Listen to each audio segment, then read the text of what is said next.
এখন আমাকে রিয়েল লাইফে একজনের বউয়ের ক্যারেক্টার করতে হবে না, বাসর ঘর করতে হবে? মানে মিডিয়াতে কাজ করতে আসছে দেখি কি আমার কোনো আত্মসম্মান বোধ নাই নাকি? মানে টাকা দিলে সব হয়ে যায় নাকি? আরে ভাই তুই চাচ্ছিস কেন? তোর তো জোর করি না, রিকোয়েস্ট করছি। করলে করবে, না করলে নাই। একটা ছেলে তোর মায়ের জন্য এত কিছু করতেছে আর তুই সামনে অ্যাক্টিং করতে পারবি না? না, পারবো না। আমি আসলে আমার আম্মাকে দিনের পর দিন মিথ্যা বলে যাচ্ছি, শুধুমাত্র আম্মাকে শান্ত করার জন্য। আমি জানি না কতদিন আমার আম্মাকে এভাবে মিথ্যা বলে যেতে হবে। শুধু এতটুকু বুঝতে পারতেছি, আমার এই মিথ্যা কথাগুলো আমার আম্মাকে খুব স্বস্তি দিচ্ছে।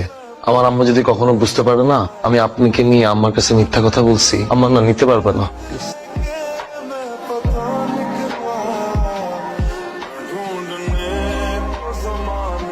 বউ, এগুলা নাও তো। আমার হাতে তো বেশি শক্তি নাই। আমার সব গহনা, বাড়ির দলিল, ব্যাংকের কাগজপত্র আর সংসারের চাবি, পুরাটা সংসার তোমার হাতে তুলে দিলাম। তোমার হাতটা দাও। তোমার মাথা ছুঁয়ে কথা দাও, আমার পলাশকে ছেড়ে কোথাও যাবা না। ও যদি কোনো ভুলও করে ওকে সংশোধন করে নিও, ওকে শুধরাই নিও, কিন্তু আমার পলাশকে একা করে কোথাও যেও না। কথা দাও। আর ওকে? ঠিক আছে।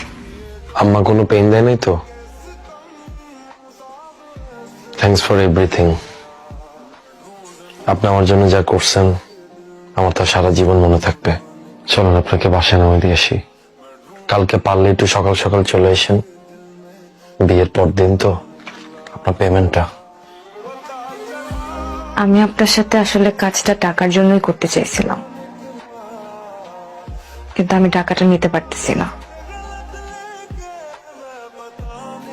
আমি সবসময় অ্যাক্টিং করতে চাইছি, কেউ আমাকে সুযোগ দেয় নাই, বা দিলেও বিনিময়ে অনেক কিছু চাইছে।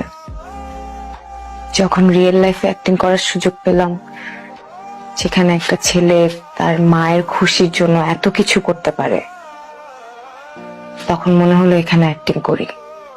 এতে আমার অ্যাক্টিং এর ক্ষুধাটাও মিটবে, একটা মানুষের উপকারও হবে, আবার কিছু টাকাও পেলাম।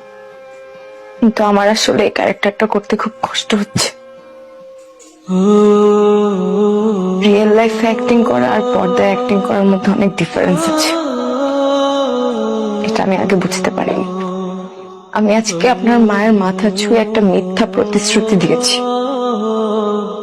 যে আমি আপনাকে ছেড়ে কখনো যাব না।